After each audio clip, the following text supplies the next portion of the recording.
Welcome to RS academy. ఈరోజు జరిగిన జాతీయ, అంతర్జాతీయ, ప్రాంతీయ మరియు ఇతర ముఖ్యమైన అంశాలను క్షుణ్ణంగా పరిశీలిద్దాం. ముందుగా ఈరోజు కరెంట్ అఫైర్లో ఏంటి సార్ అంటే పోస్ట్ పేమెంట్ బ్యాంక్ సంబంధించిన కరెంట్ న్యూస్.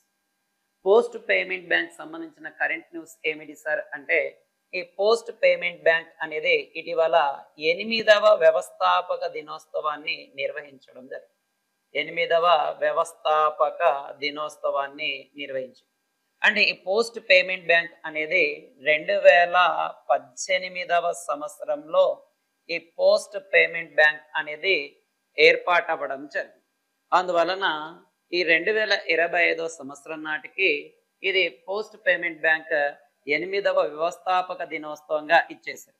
అయితే ఈ పోస్ట్ పేమెంట్ బ్యాంక్ కి 2024-25 సంవత్సరానికి గాను డిజిటల్ చెల్లింపులో అంటే డిజిటల్ చెల్లింపులు ఏవైతే ఉంటాయో దీనికి అవార్డు కూడా రావడం జరుగుతుంది. అంటే ఈ పోస్ట్ పేమెంట్ బ్యాంక్ అనేది ఇండియన్ పోస్టల్ సర్వీస్ లో భాగంగా ఉండడం జరుగుతుంది. ఈ ఇండియన్ పోస్టల్ సర్వీస్ సంబంధించిన కరెంట్ న్యూస్ ఇటీవల చూస్తే ఇటీవల మనకి ప్రజ్ఞా పోస్ట్ అనేది కూడా మనం చూడడం జరిగింది. ఏది సార్ అంటే ప్రజ్ఞా పోస్ట్. ఈ ప్రజ్ఞా పోస్ట్ ప్రకారం భారతదేశంలో ఈ పుస్తకాలు, మత సంబంధ పుస్తకాలను దాదాపుగా 5 కేజీల వరకు అతి తక్కువ ఖర్చుతో పోస్ట్ చేయడం కోసం రూపొందించిన వన్ ఆఫ్ ద ఇదేంటి సార్ అంటే ప్రజ్ఞా పోస్ట్ అనేది మనకి. అండ్ దాని తర్వాత ఇటీవల కొత్తగా మనకి డీజీ పిన్ అనే విధానాన్ని కూడా ఏది సార్ అంటే డీజీ పిన్ అనే విధానాన్ని కూడా ఇచ్చేసింది. అంటే భారతదేశంలో ప్రతి దానికి ఒక పిన్ కోడ్, డిజిటల్ గా పిన్ కోడ్ ని తీసుకురావాలనే ఉద్దేశంతో ఇచ్చేసారు. అయితే మన భారతదేశంలో పోస్టల్ డిపార్ట్మెంట్ అనే విషయానికి వస్తే ఎప్పుడు సార్ అంటే 1774వ సంవత్సరంలో వారెన్ హేస్టింగ్ కాలంలో మనకి ఇండియాలో పోస్ట్ ఆఫీస్ అంటే పోస్టల్ వ్యవస్థ వచ్చింది. దాని తర్వాత మనకి 1852లో భారతదేశంలోనే మొదటి పోస్టల్ స్టాంప్ ఏది సార్ అంటే పోస్టల్ స్టాంప్ ను తీసుకురావడం జరిగింది. ఈ పోస్టల్ స్టాంప్ ఏది సార్ అంటే సింధు డాక్.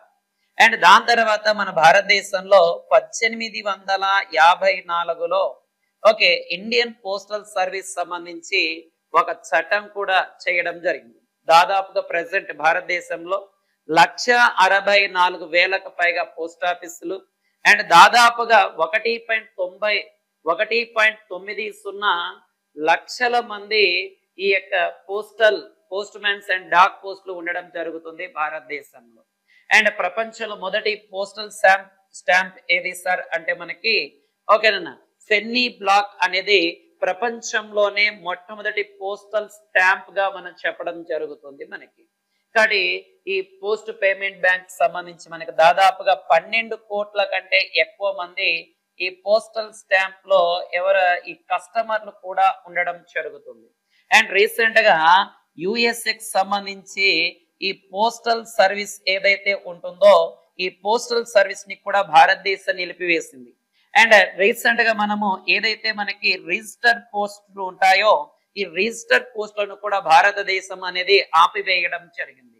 అయితే ఇది సెప్టెంబర్ 1న ఆపివేయాలి, కానీ దీన్ని ఒక నెల రోజులు పొడిగించడం జరిగింది. అంటే అక్టోబర్ 1 నుంచి ఈ రిజిస్టర్ పోస్ట్ కూడా నిలిపివేయబడతాయి. అయితే ఈ రిజిస్టర్ పోస్ట్ ని ఎవరికి అనుసంధానం చేయబోతున్నారు సార్ అంటే మనకి ఇవి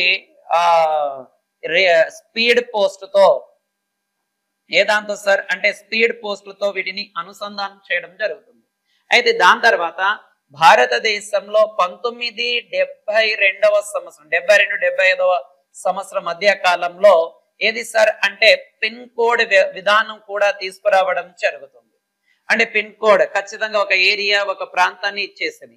ఈ పిన్ కోడ్ విధానంలో భాగంగా మన భారతదేశంలో గమనించినట్లయితే మొత్తం కూడా 9 పోస్టల్ పిన్ కోడ్ వ్యవస్థలు అంటే మొత్తం 9 పిన్ కోడ్ జోన్ లో ఉండడం జరుగుతుంది. దాంట్లో 9వ పిన్ కోడ్ జోన్ ని 2013 మార్చ్ 8వ తారీఖున మహిళల దినోత్సవం సందర్భంగా 9వ పిన్ కోడ్ వ్యవస్థను సుప్రీం కోర్టుకు కేటాయించడం జరిగింది.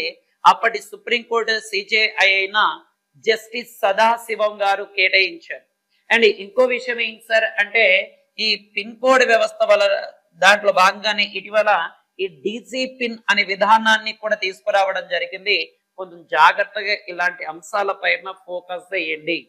అండ్ దాని తర్వాత భారతదేశంలో ఉమెన్ పోస్ట్ ఆఫీస్ ఏవైతే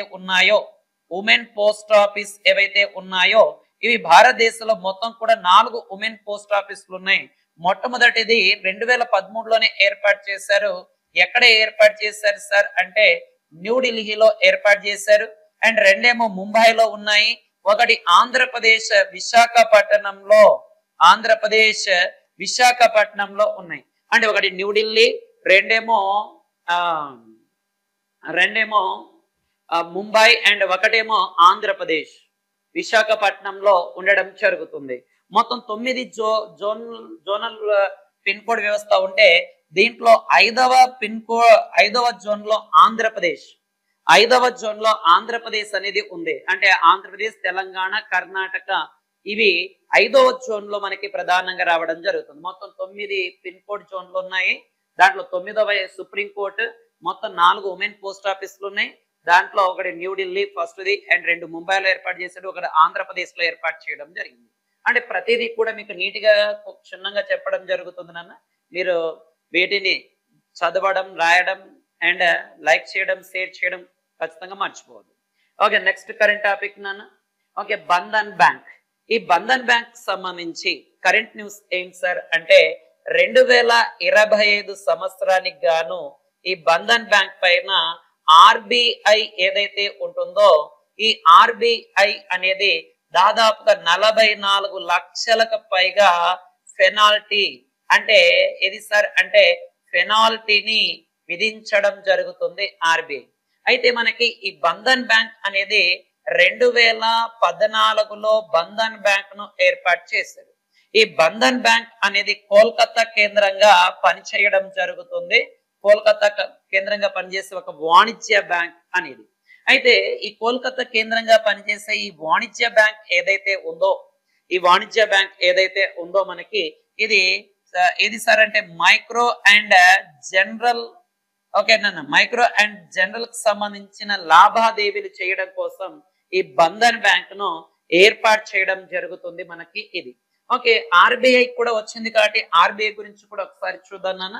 ఆర్బిఐ అనేది మన భారతదేశంలో రాయల్ కమిషన్ ఏదైతే ఉంటుందో ఈ రాయల్ కమిషన్ యొక్క నివేదిక ఆధారంగా 1934లో ఆర్బిఐ యాక్ట్ చేసి 1935లో ఆర్బిఐని కలకత్తా కేంద్రంగా ఏర్పాటు చేయడం జరిగింది.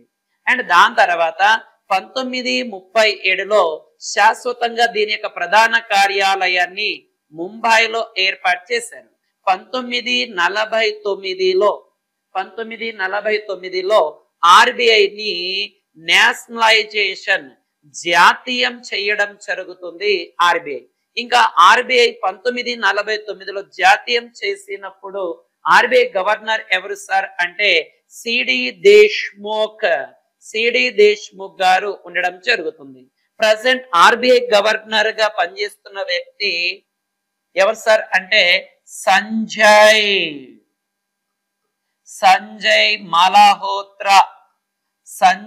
మల్హోత్రా గారు పనిచేయడం జరుగుతుంది మనకి. ఇటీవల ఆర్బిఐ గవర్నర్ గా పనిచేసి ఓకేనా రాజీనామా చేసిన వ్యక్తి ఎవరు సార్ అంటే శక్తికాంత్ దాస్. ఎవరు సార్ అంటే ఉర్జిత్ పటేల్ గారు. ఎవరు సార్ అంటే ఈ ఉర్జిత్ పటేల్ గారి గురించి మనం ఇటీవల కరెంట్ అఫైర్ లో తెలుసుకున్నానన్న. ఇతను ఐఎంఎఫ్ ఏదైతే ఐఎంఎఫ్ ఉంటుందో దాని యొక్క ఎగ్జిక్యూటివ్ డైరెక్టర్ గా కూడా అపాయింట్ అవ్వడం జరుగుతుంది. ఎవరు సార్ అంటే ఉర్జిత్ పటేల్ గారు. అండ్ దాని తర్వాత ఈ ఉర్జిత్ పటేల్ గారు కాలంలోనే 2016 నవంబర్ 8వ తారీఖున నల్ల డబ్బు లేదా పెద్ద నోట్లు రద్దు కూడా చేయడం జరుగుతుంది మనకి. ఓకే, 500, 1000 రూపాయల నోట్లను కూడా రద్దు చేయడం జరుగుతుంది మనకి. ఓకేనన్న, ఈ ఆర్బిఐ అనేది ఉర్జిత్ పటేల్ కాలంలో ఈ పెద్ద నోట్ల రద్దు అనేది మనకు ప్రధానంగా జరిగింది. కాబట్టి బంధన్ బ్యాంక్ ఎందుకు కరెంట్ అఫైర్ లో వచ్చిందంటే దీనిపైన విధించిన పెనాల్టీ. అయితే ఈ బంధన్ బ్యాంక్ ఎప్పుడు ఏర్పాటు చేశారంటే 2014 ఓకే కలకత్తా కేంద్రంగా ఏర్పాటు చేశారు. అంటే సూక్ష్మ మరియు సాధారణ వాణిజ్య వ్యవహారాల కోసం ఏర్పాటు చేయబడింది. భారతదేశంలో షెడ్యూల్ కమర్షియల్ బ్యాంక్ ఎన్ని ఉన్నాయి సార్ అంటే మొత్తం 12 షెడ్యూల్ కమర్షియల్ బ్యాంక్స్ ఉన్నాయి మన భారతదేశంలో.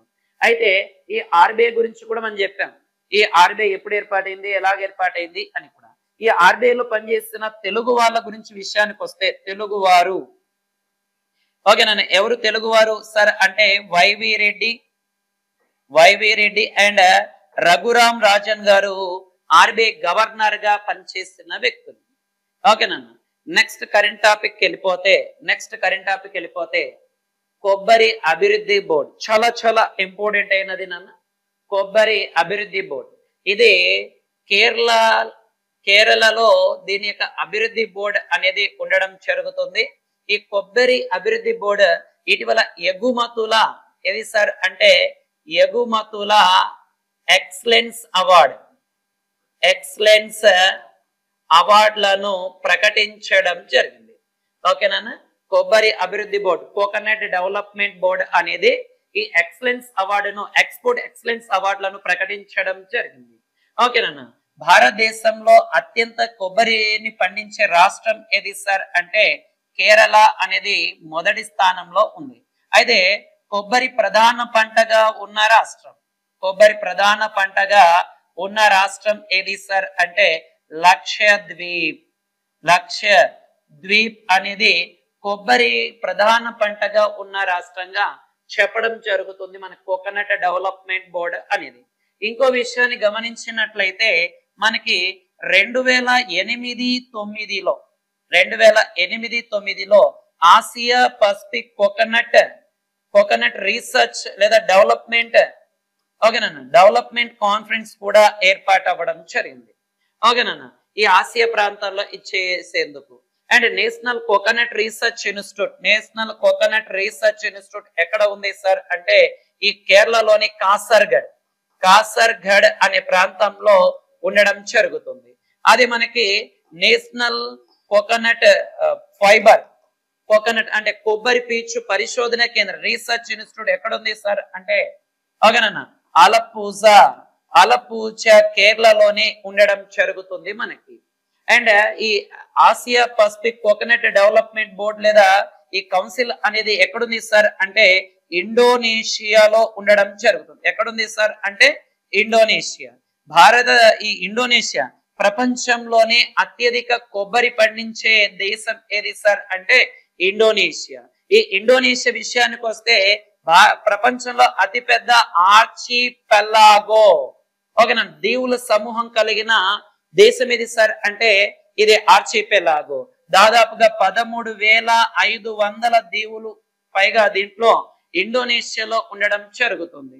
ఇండోనేషియా రాజధాని ఏది సార్ అంటే జకార్తా. జకార్తాను గతంలో ఏమనే వాళ్ళం సార్ అంటే బటావియా అనే పేరుతో పిలిచే వాళ్ళం బ్రిటిష్ వాళ్ళు మన ఇండియాకి వచ్చినప్పుడు. ఇక్కడ కొంచెం జాగ్రత్త చూడండి అన్న. కొబ్బరి అభివృద్ధి పరిశోధన కేంద్రం ఎక్సలెన్స్ అవార్డును ప్రకటించింది.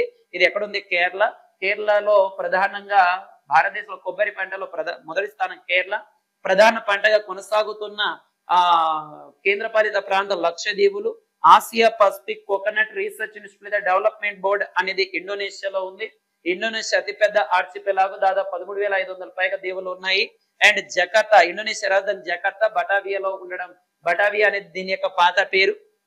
And national coconut research institute ఎక్కడ ఉంది సార్ అంటే కాసర్గఢ్.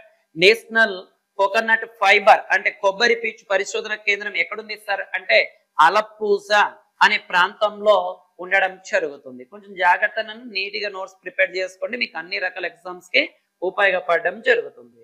నెక్స్ట్ చూడండి, భారతదేశంలో మొట్టమొదటి రాబందుల సంరక్షణ పోర్టల్ చాలా చాలా ఇంపార్టెంట్ అయినది.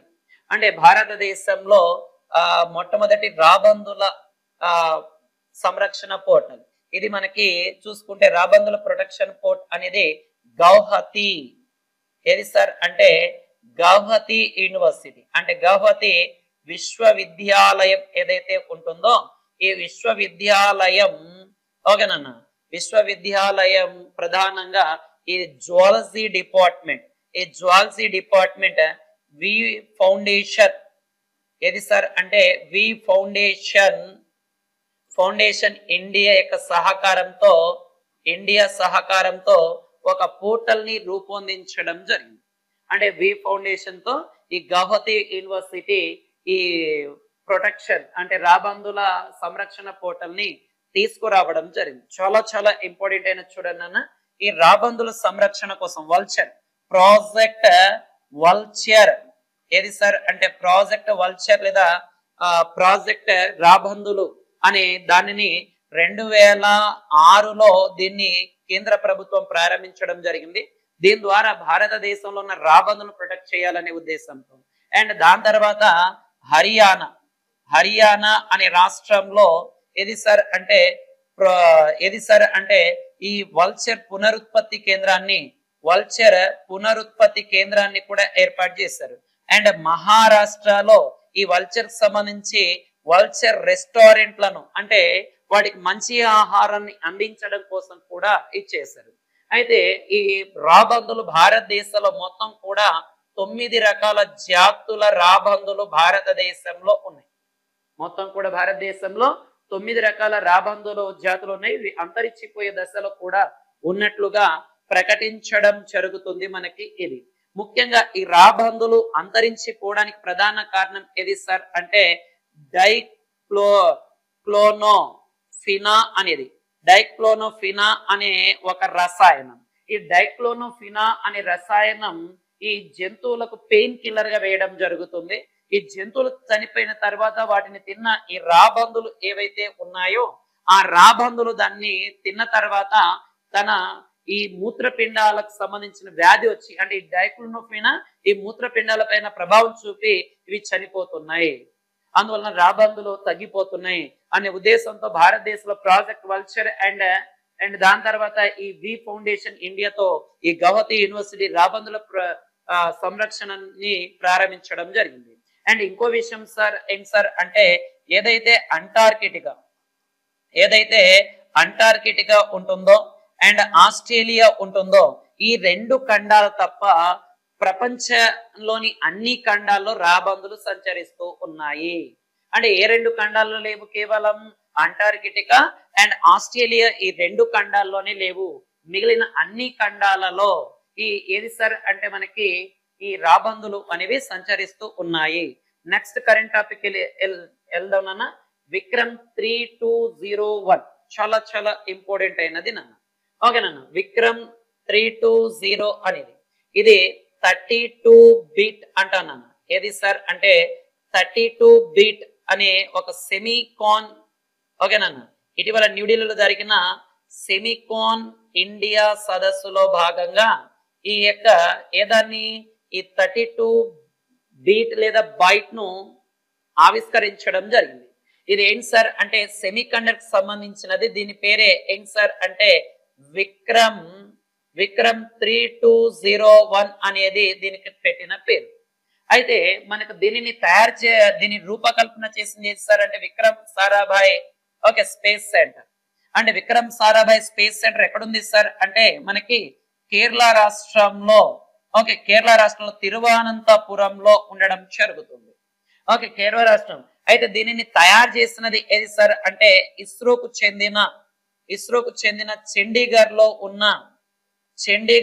ఉన్న ఒక ల్యాబొరేటరీ.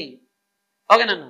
చండీగఢ్ లో ఉన్న ల్యాబొరేటరీలో ఈ విక్రమ్ 3201 అంటే దీనిని ప్రధానంగా ఏ దాని కోసం ఉపయోగిస్తారు సార్ అంటే రాకెట్స్ అండ్ శాటిలైట్లలో ప్రధానంగా దీన్ని ఉపయోగించడం కోసం 32 బాయిట్ విక్రమ్ 320 అనే దాన్ని ఉపయోగించనున్నారు.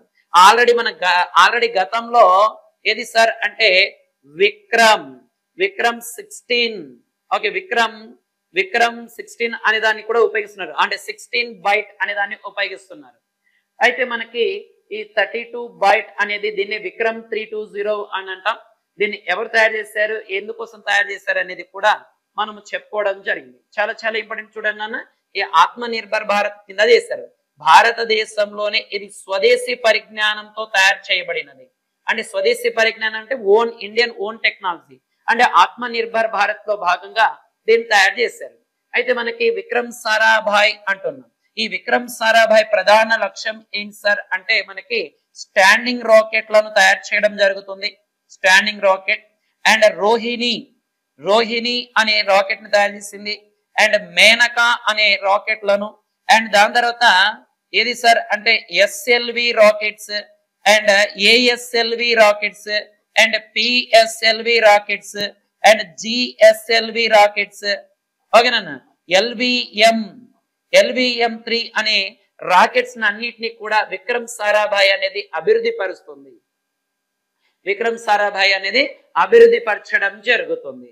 ప్రెసెంట్ విక్రమ్ సారాభాయ్ యొక్క డైరెక్టర్ ఎవరున్నారు సార్ అంటే రాజా రాజ్యన్ అనే వ్యక్తి ప్రెసెంట్ డైరెక్టర్ జనరల్ గా కంటిన్యూ అవ్వడం జరుగుతుంది. అదే ఇస్రో విషయానికి వస్తే ఈ ఇస్రో ఎప్పుడు ఏర్పాటైంది సార్ అంటే ఇది 1963-64. విక్రమ్ సారాభాయ్ 1963-64. అదే ఇస్రో అనేది మనకి ఎప్పుడు సార్ అంటే 1969 ఆగస్టు 15వ తారీఖున బెంగళూరు కేంద్రంగా ఏర్పాటు అవ్వడం జరిగింది. దీని యొక్క మొదటి చైర్మన్ ఎవరు సార్ అంటే విక్రమ్ సారాభాయ్ గారు.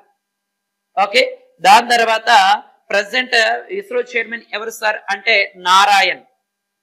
నారాయణ్ అనే వ్యక్తి పనిచేయడం జరుగుతుంది.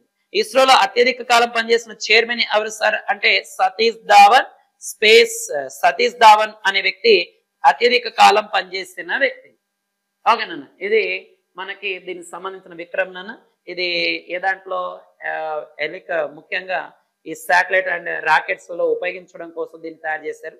అంటే ఇది ప్రధానంగా మనకి సెల్ ఫోన్స్ వాటిలో కాకుండా రాకెట్ లో ఉపయోగించడానికి దీన్ని తీసుకొస్తారు. గతంలో మన విక్రమ్ 16 బైట్ అనేది కంటిన్యూ అయ్యేది, కానీ ఇది స్వదేశీ పరిజ్ఞానంతో 32 బైట్ ని తయారు చేయడం జరిగింది. ఓకే, నెక్స్ట్ కరెంట్ టాపిక్ నాన్న మనకి ఏది సరే అంటే 100 ఈ స్కాలర్షిప్లు చాలా చాలా ఇంపార్టెంట్ అయినది. అంటే ఇండియన్ గవర్నమెంట్ ఏదైతే ఉంటుందో ఇండియన్ గవర్నమెంట్ ఏం చేస్తుంది సార్ అంటే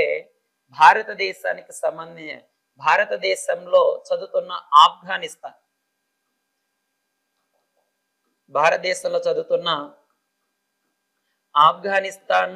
విద్యార్థులకు 1000 మందికి ఈ స్కాలర్షిప్ ని ప్రొవైడ్ చేసే విధంగా రూపకల్పన చేయడం జరిగింది. చాలా చాలా ఇంపార్టెంట్ అన్న. డైరెక్టర్ అంటాడు ఇటీవల ఏ దేశ విద్యార్థుల కోసం ఈ స్కాలర్షిప్ 1000 ఈ స్కాలర్షిప్ పథకాన్ని రూపొందించారు అంటే ఈ యొక్క ఆఫ్ఘనిస్తాన్ విషయానికి వస్తే మనము 2021లో ఈ ఆఫ్ఘనిస్తాన్ ని తాలిబాన్లు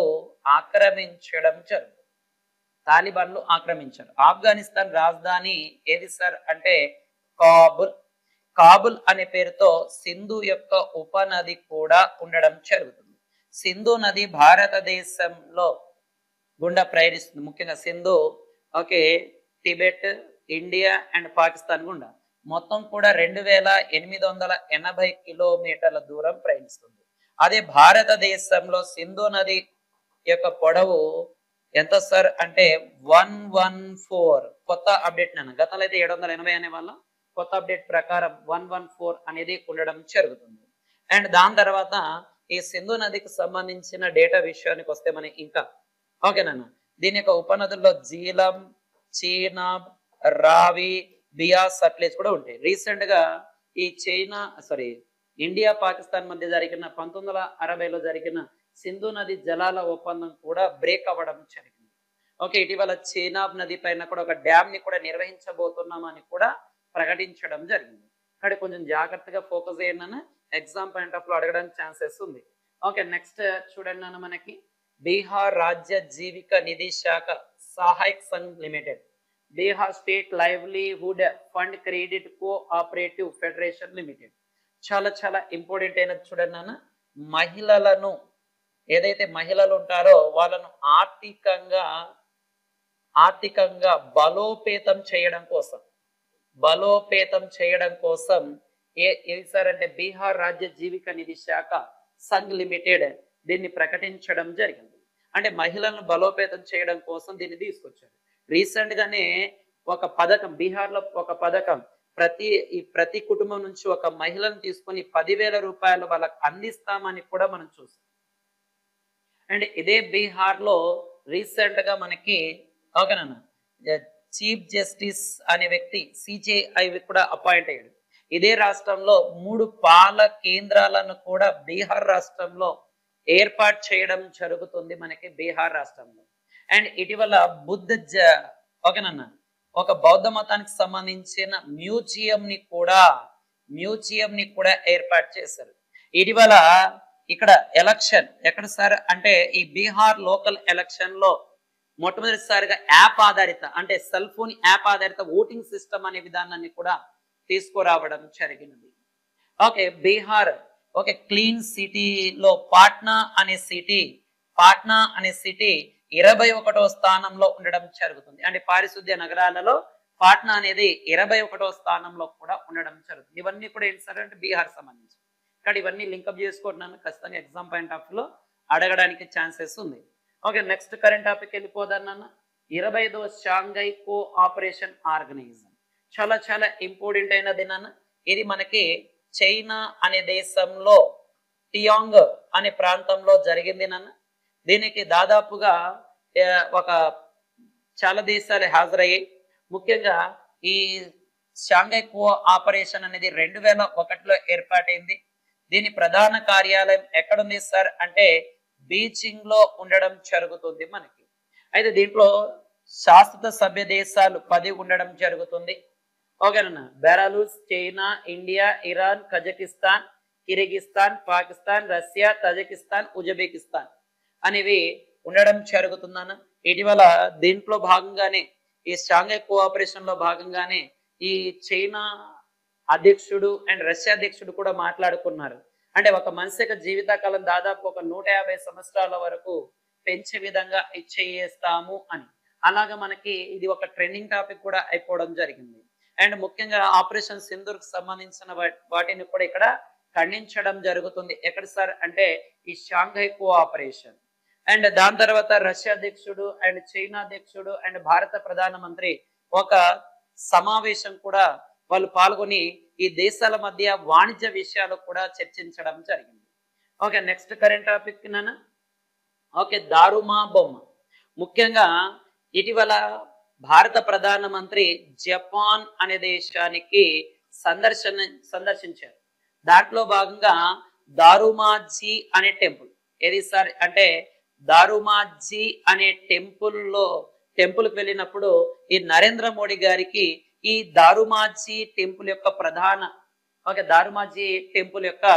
ప్రధాన అర్చకుడు లేదా పూజారి ఈ దారుమా అనే బొమ్మను అందించడం జరుగుతుంది. ఇది చాలా చాలా ఇంపార్టెంట్ అయిన చూడండి, ఎగ్జామ్ పాయింట్ ఆఫ్ లో ఖచ్చితంగా అడగడానికి ఛాన్సెస్ ఉండడం జరుగుతుంది.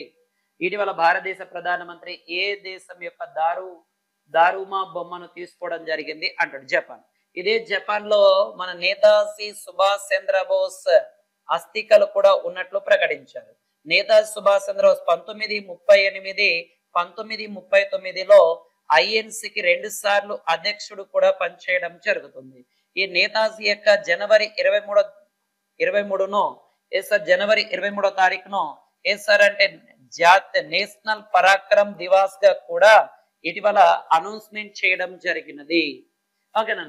ఓకే, ఇది నెక్స్ట్ కరెంట్ టాపిక్ చూసుకుంటే మొబైల్ ఫోన్లు మరియు స్మార్ట్ ఫోన్ పరికరాలు చాలా చాలా ఇంపార్టెంట్. ఏది సార్ అంటే సౌత్ కొరియా అనే దేశం. ఏది సార్ అంటే సౌత్ కొరియా అనే దేశం క్లాస్ రూమ్స్ ఏవైతే ఉంటాయో ఈ క్లాస్ రూమ్ లో సెల్ ఫోన్ గాని మొబైల్ గాని వినియోగించకూడదని ఒక చట్టం తీసుకొచ్చారు. ముఖ్యంగా ఇది 2026 మార్చి నుంచి అమల్లోకి రానుంది అని ప్రకటించారు. కానీ కొంచెం జాగ్రత్త చూడండి అన్న, ఇటీవల ఏ దేశంలో సెల్ ఫోను అండ్ మొబైల్ పరికరాలు రాకుండా నిషేధం విధించేందుకు బిల్ ని తయారు చేసిన దేశం ఏది సార్ అంటే మనకి ఓకే ఈ సౌత్ కొరియా. అంటే క్లాస్ లో ఎప్పటి నుంచి అమల్లోకి రానుంది సార్ అంటే 2026 నుంచి ఇది అమల్లోకి రానుంది అని కూడా అనౌన్స్మెంట్ చేయడం జరిగింది. ఓకే, చూడండి అన్న, దీనిపైన సౌత్ కొరియా పైన నార్త్ కొరియా కూడా ఉండడం జరుగుతుంది. ఈ నార్త్ కొరియా ఈ 2025 చాలా చాలా ఇంపార్టెంట్. 2025 జనవరి 1వ తారీఖున ఒక తల్లుల సమావేశం నిర్వహించింది. అంటే ఆ దేశ తల్లుల సమావేశం అంటే ఎందుకు నిర్వహించింది సార్ అంటే, ఆ దేశంలో జనాభా అనేది రోజు రోజు తగ్గిపోతున్నారంట. అందువలన ఈ జనాభా పెంచడం కోసం తల్లుల సమావేశం కూడా ఇచ్చేశారు. అండ్ నార్త్ కొరియా తరచుగా ఈ క్షిపణి దాడులు అండ్ క్షిపణి ప్రయోగాలు చేస్తూ ఎప్పుడు కూడా వార్తల్లో నుంచొని ఉంటుంది. కొంచెం దీనిపైన కూడా కొద్దిగా ఫోకస్ చేయండి. ఓకే, మేము ఏదైతే చెబుతున్నాం వాటిని అన్ని కూడా పీడిఎఫ్ రూపంలో కూడా మీకు అందిస్తున్నాం. మీకు ఈ పీడిఎఫ్ రూపంలో కావాలంటే ఆర్ఎస్ అకాడమీ కర్నూల్ అనే టెలిగ్రామ్ గ్రూప్ లో జాయిన్ అవ్వండి. దాంతో పాటు ఆర్ఎస్ అకాడమీ కర్నూల్ అనే ఒక వాట్సాప్ ఛానల్ కూడా మనకు ఉండడం జరుగుతుంది. ఇంకోటి మనకి ఈ గరుడ టెస్ట్ సిరీస్ అనేది మనకి ఆర్ఎస్ అకాడమీ ఒక టెస్ట్ సిరీస్ ని కూడా లాంచ్ చేయడం జరిగింది. ఈ టెస్ట్ సిరీస్ ప్రకారం ఏంటి సార్ అంటే, ఆర్ఆర్బి గ్రూప్ కి సంబంధించిన ఒక టెస్ట్ సిరీస్. దీంట్లో మనం చాలా తక్కువ ప్రైస్ తో గరుడ టెస్ట్ సిరీస్ లో రాసుకో. దీంట్లో వీక్లీ టెస్ట్లు, డైలీ టెస్ట్లు, సబ్జెక్ట్ వైజ్ టెస్ట్లు ఇవన్నీ కూడా పొందుపరచడం జరిగినది. అండ్ ఆర్ఎస్ అకాడమీలో కొత్తగా త్రిశూల్ బ్యాచ్ ని కూడా ప్రారంభించడం జరిగింది. Long term police constable batch అనేది ఇది. కాబట్టి గ్రూప్స్ కూడా మనం ప్రారంభం అవ్వడం జరిగింది. మీ యొక్క లక్ష్యం రాబోయే ఉద్యోగాలు అయితే దాన్ని నెరవేర్చుకోవడానికి తొందరగా మీ యొక్క ప్రణాళిక సిద్ధం చేసుకోండి. ఓకే, ఆర్ఎస్ అకాడమీ కర్నూల్, మీ స్వామి సార్. జై హింద్.